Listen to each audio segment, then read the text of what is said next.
দর্শক, এই মুহূর্তে সবচেয়ে বড় খবর, রীতিমধ্যে একটা ভিডিও ভাইরাল হচ্ছে। তৃণমূল কংগ্রেসে সদ্য একটা কংগ্রেস নেতা জয়েন করেছেন এবং তিনি যে জয়েন করেছেন তারপরে কিন্তু একটা আমরা অভিযোগ শুনেছিলাম।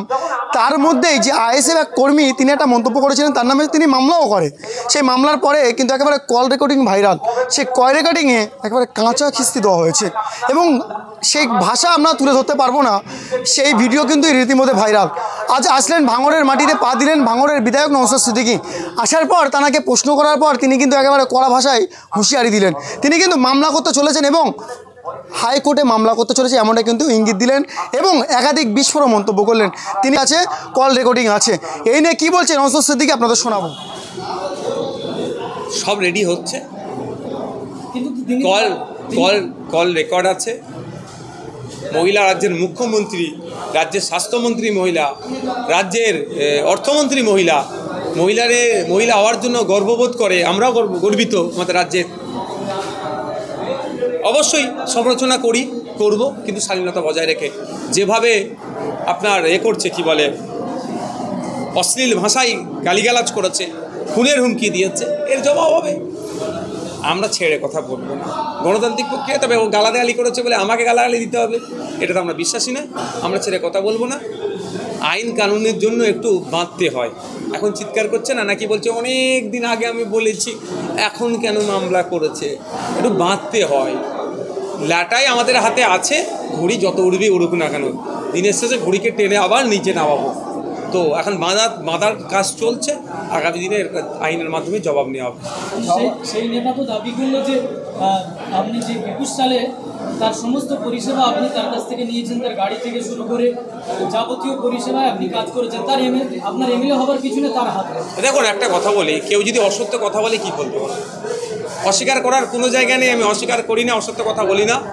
2021 নির্বাচনে কংগ্রেসের হয়ে তিনি নয়, একজন ভদ্রলোক, আমার মতো হালকা পাতলা শরীর, বয়স্ক লোক, তিনি মেন লিডার ছিলেন। আমাকে বেশ কয়েকটি প্রোগ্রামে তারা এসেছে, স্টেজে বক্তব্য দিয়েছিল। যেহেতু আমরা সংযুক্ত মোর্চা করেছিলাম, কংগ্রেস ছিল বলে তাকে সুযোগ দিয়েছিলাম। মানে এই নয় সে মূল হোতা বলে দাবি করবে। আর গাড়ির কথা যেটা বলছেন, আমি এদেরকে পাত্তা দিই না। আমি গাড়ির নিশ্চিতভাবে যখন চড়েছি, আপনারা ভিডিও অনেক করেছিলেন, ওনার গাড়ির নাম্বার আর আমি যে গাড়িতে চড়েছি গাড়ির নাম্বারটা মিলিয়ে নেবেন।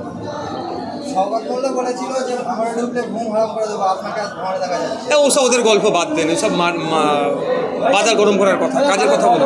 একটা ভিডিও ভাইরাল হচ্ছে যে তৃণমূলের এক নেতা বউ নিয়ে পালিয়েছে, এই জায়গায় আপনি কি বলবেন? সমাজ ব্যবস্থা কোথায় গেছে বুঝতে পারছেন? এগুলো নোংরামি। এই নোংরামির জবাব, এটা সামাজিক নোংরামির জবাব রাজনৈতিকভাবে সামাজিকভাবে আমাদেরকে দিতে হবে। Trinamool, BJP, CPM, Congress, ISF নয়, এটাকে বন্ধ করতে হবে।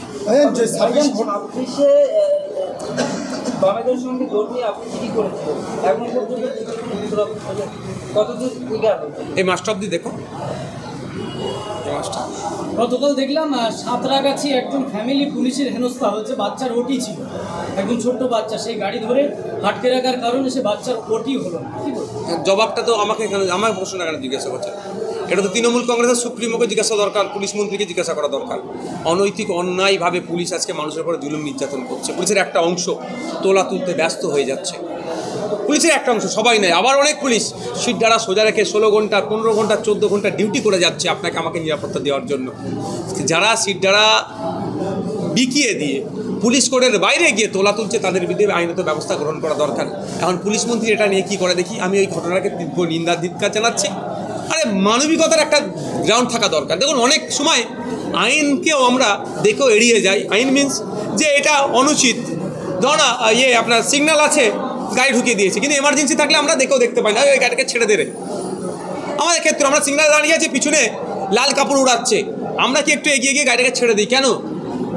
সিগন্যাল ফেল হয়ে যাবে তো। কিন্তু ওখানে সিগন্যাল ফেলটাকে আমরা ছোট্ট হিসাবে, লঘু হিসাবে ধরি, আর ওই যে এমার্জেন্সি পেশেন্টটাকে আমরা ওখানে আমাদের মুখ্য বিষয় হিসাবে দেখি, যে এমার্জেন্সি পেশেন্টটাকে আগে ছেড়ে দিতে হবে। তো এই যে সাঁতরাগাছি যে ঘটনা ঘটেছে, এটা কাঙ্ক্ষিত ঘটনা নয়, এই ঘটনাকে মেনে নেওয়া যায় না। আমি নিন্দা ধিক্কার জানাচ্ছি এবং প্রশাসনের ওই কর্তার বিরুদ্ধে আমার মনে হয় হাওড়া সিটি পুলিশের উচিত হবে তদন্ত করা। লাস্ট কোশ্চেন, যে দুর্গাপুজোর চাঁদা নিয়ে একেবারে বিভিন্ন জায়গায় আক্রমণ করতে হচ্ছে, কি বলবেন? দেখুন, আমাদের সংবিধানের এই ধরনের প্রভিশন নাই। কাউকে জোর করে টাকা তুলবে কোনো ধর্মের নামে, ধর্মীয় উৎসবের নামে, কোনো খেলার নামে, পার্টির রাজনীতি করছে, আমার মিটিং মিছিল হবে, দাদা দিদি আসবে, এত টাকা তুই দে, এই যেগুলো ওই দুর্গাপুজো থেকে শুরু করে আরও যেগুলো আছে, এগুলো পারমিট করে না। যারা করছে তাদের বিরুদ্ধে আইনত ব্যবস্থা নেওয়া দরকার। আমি একটা কথা বলি, যারা গল্প শোনাচ্ছিল এতদিন ধরে এখানে খেলবো না, সেখানে খেলবো না, এখানে খেলছে কেন? ওরা ব্যবসায়ী, ওরা ভোট ব্যবসার জন্য আমাদের দেশের আমরা খেলবো না বলে চিৎকার করেছে। এখন ব্যবসায়ী ভাটা পড়ে যাচ্ছে। দেখুন কোন চ্যানেলে এটা খেলাটা দেখাচ্ছে, খোঁজ নিয়ে দেখুন। এই যে অনলাইনে আমরা দেখি না, প্রায় 1-1.5 কোটি মানুষ, 2 কোটি নয় 10 কোটি মানুষ একসাথে খেলা দেখি, 10 মিলিয়ন থেকে শুরু করে আরও বেশি মানুষ একসাথে খেলা দেখি না। ওইটা ইনকাম কার হয়? কোনো একটা চ্যানেলের মালিকের। সেই চ্যানেলের মালিকটা কে দেখুন, মোদিজির ঘনিষ্ঠ বন্ধুদের মধ্যে একজন। দেখছে ব্যবসায়ী ভাটা পড়ে যাচ্ছে, ওই জন্য হোক। আমাকে যদি ব্যক্তিগত বলেন, আমাদের অবস্থান শব্দ একটা হওয়া দরকার।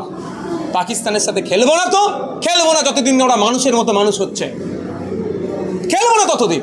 ওরা মানুষ আগে হবে, তারপরে ওদের সাথে খেলবো। আর ওরা যতবারই খেলে আমাদের ওদেরকে হারাই তো বাচ্চাদের সাথে খেলে লাভ নেই। কিন্তু আমি ব্যবসার জন্য ওদের সাথে খেলছি। আর আপনি কি বলছেন আজকে আমরা জিতছি? বারবার আমাদের কাছে পাকিস্তান পরাস্ত হয়েছে, এবারেও পাকিস্তান পরাস্ত হবে। Thank you. দেখুন, আমি বিভিন্ন সময় বিভিন্ন জায়গায় যাই, আমার রুটিনই থাকে যে আমি মানুষের কাছে পৌঁছাবো, মানুষের কাছে গিয়ে তাদের পরিষেবা দেবো। আজকে এখানে পরিষেবা দিয়েছি, এর পরেই আমি যাব 3টে থেকে আমার প্রোগ্রাম আছে, সেখানে সাধারণ মানুষের কাছে পৌঁছাবো। অভাব অভিযোগ যেগুলো আসবে সেগুলো সমাধান করবো।